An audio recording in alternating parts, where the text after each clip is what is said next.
Assalamualaikum warahmatullahi wabarakatuh. Selamat siang, selamat pagi, selamat malam dimanapun Anda berada.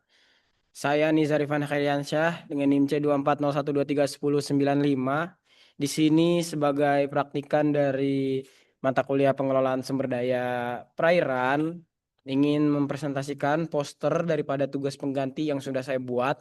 Di mana poster ini adalah rangkuman daripada laporan final angkatan yang sudah kami buat sebelumnya. Ada strategi pengelolaan situ kemuning untuk mendukung perikanan alami ikan nila Oreochromus niloticus di Kabupaten Bogor.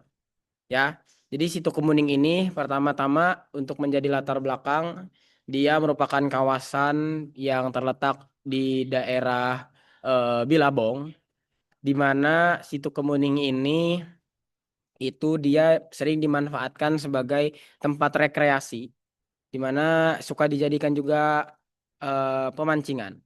Di sini ada faktor pendukung perikanan alaminya berupa ikan nila atau Oreochromus niloticus yang menjadi aset utama yang ada di situ Kemuning. Kemudian untuk pengambilan data yang kita lakukan itu ada secara in situ, yaitu fisika kimia biologi, sampel PP oksigen, analisis nutrien, analisis klorofil A, dan hasil dari wawancara. Nah, ini bisa dilihat juga ada peta lokasi daripada situ kemuningnya gitu. Ada berbagai kawasan area, yaitu ada kolam ikan, ada juga yang keramba, ada daerah jualan, warung, dan semacamnya. Oke, selanjutnya alat-alat yang misalkan in situ tadi, parameter fisika yang diambil ada warna, bau, kecerahan. Parameter kimia itu ada DO, pH, total nitrogen, kemudian em, ya semacamnya. Kemudian parameter biologi ada plankton bentos. Pakai alatnya pasti ada planktonet sama Ekman grape. Nah, untuk prosedurnya kalian pasti sudah paham sendirilah ya. Kita langsung saja masuk ke hasil dan pembahasan. Jadi, hasil dan pembahasan itu kita membuat juga peta analisis baterimetri suhu dan kedalaman. Jadi kondisi suhunya itu berkisar kedalamannya eh, di 0,2 sampai 3,32. Kalau suhunya itu ada di rentan 26,7 sampai 27,17 derajat Celcius ya teman-teman. Kemudian em, di selanjutnya yang kita ambil ada suhu DO dan pH, di mana bisa dilihat dari suhu sendiri itu peningkatannya cukup eh, terlihat dari pagi ke siang sekitar 28 sampai ke 32. Jadi rentang optimumnya itu ada di 20 sampai 40 derajat Celcius dan DO itu ada di stasiun tertinggi itu mencapai di 5,9197 miligram per liter di stasiun 3. Kemudian seperti itu.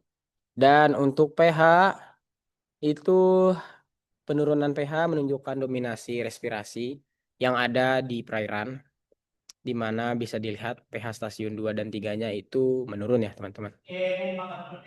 Oke, selanjutnya ada produktivitas oksigen dengan satuan sekian MgO2 per L dan Mg/C per L. Ada di inkubasi selama 3 jam. Jadi nilai GPP dan MPP-nya menunjukkan bahwa perairan itu ketersediaan unsur haranya dan intensitas cahayanya mendukung aktivitas organisme autotrof yang ada di sana.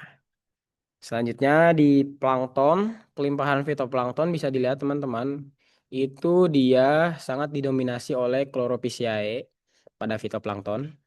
Dan untuk stasiun 3 itu semakin sedikit ya karena tekanan lingkungannya tinggi dan dominasi untuk zoo-nya itu ada Copepod pada eh, dia menjadi indikator konsumen primer lah. Next di sini ada tabel indeks Nigard juga bisa dilihat dan diversitas dari fito dan zooplanktonnya. Lalu di sini ada kepadatan bentos. Jadi bentos sendiri itu paling padat ada di stasiun 1. Tentu karena dia juga ada di pinggir-pinggir ya, jadi tidak terlalu dalam kedalamannya. Dan selanjutnya itu tabel indeks HED-nya.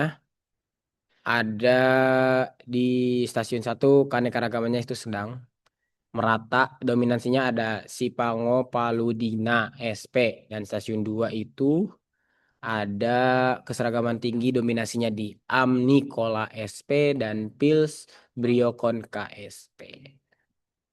Seperti itu. Kemudian hasil analisis lab kita mendapatkan nilai dari setiap inlet, middle, dan outletnya.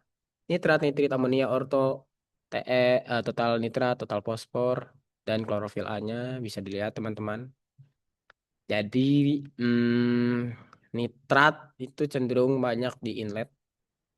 Kemudian untuk nitrit di outlet, amonia itu juga di inlet, ortofosfat juga di inlet, total nit itu ada di inlet, total fosfornya ada di outlet. Kemudian tabel Trix, TSI, dan TLI bisa dilihat. Klorofil Trix-nya paling tinggi itu ada di stasiun 1. Kemudian TSI-nya juga itu TSI rata-ratanya ada di 75,8,263 yang mengindikasikan dia itu eutrofik berat. Kalau Trix itu dia mesotrofik. Seperti itu teman-teman. Oke, dan daya dukung pada akhirnya kita memberikan sebuah rekomendasi pengelolaan untuk situ Kemuning. Jadi luas situnya itu sekian. Dia itu dari hasil periode 1 sampai periode 3 itu bisa dilihat. Konversi PP tahunannya rentannya di 15,193%, sehingga kandungan karbon dalam daging ikan itu mencapai 10% ya teman-teman. Jadi berat total ikan nila itu ada di sekian dan potensi perikanan alaminya itu mencapai 9 ton ikan per tahun. Lanjut di sini ada analisis stakeholder ya. Jadi pada analisis stakeholder dalam pengelolaan situ Kemuning itu dibagi menjadi beberapa kelompok berdasarkan tingkat kepentingannya. Subjek, key player, actor, crowd. Nah, perwakilan desa itu termasuk subjek karena memiliki kepentingan tinggi tetapi pengaruhnya rendah. Sedangkan Karang Taruna dan pihak pengelola termasuk key player karena memiliki pengaruh dan kepentingan tinggi dalam pengelolaan serta pengambilan keputusan. Oke, seperti itu kurang lebih teman-teman. Apabila ada yang ingin ditanyakan, tolong langsung drop saja di kolom komentar. Sampai jumpa di video selanjutnya. Terima kasih sudah menyaksikan. Wassalamualaikum warahmatullahi wabarakatuh.